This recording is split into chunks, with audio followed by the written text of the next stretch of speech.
Meron akong kaibigan na masikap. Sobrang sikap niya. To the point na na-influensyahan niya rin akong magsikap. Kung ano na yung ginagawa mo, kung ano na yung pinapasok mo. Basta legal, para kumita ka ng pera. Itong kaibigan ko na ito, sabi niya, pre, bakit hindi ako maasenso?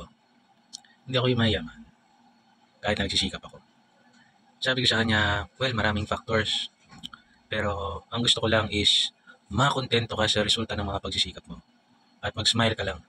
Knowing na you did your best. Maraming bagay na wala sa iyo.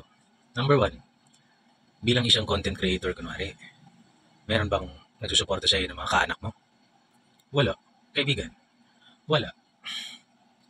Doon sa mga product na binibenta mo, meron ka na bang kaanak o kaibigan na nag-try mag-isip ng kaperahan na magiging supplier ka niya? So for example, nagbebenta ka ng itlog.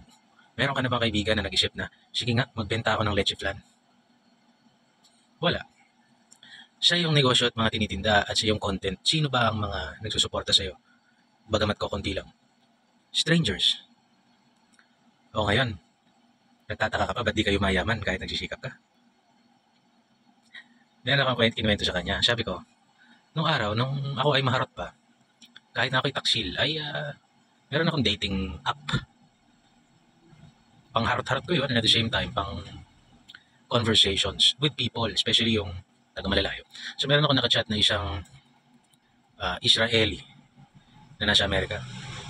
Sabi niya sa akin, hey, you can visit me at Orange County, channeling. Sabi ko, alam mo ba kung magkano yung pamasahe dyan? It's about $1,000 to $1,500. Sabi niya, problema mo yun? Malaki sa'yo yun? And sabi ko, your country requires visa. So there are certain requirements that I have to meet.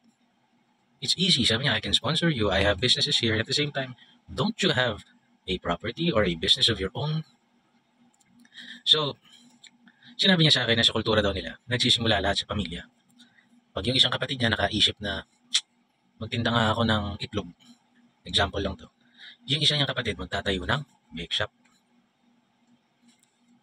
Ganun ang mindset. Pagka nakagawa sila ng product na kape, ang gagawin bibilhin ng pamilya. May mga side comments lang na, oh, you can improve on this, you can improve on that, you can add this, you can... Ganun lang, pero tatangkilikin pa rin, hindi nila sasabihin na, hindi masarap, ayoko yan, hindi ba't ko bibilin yan, kasura.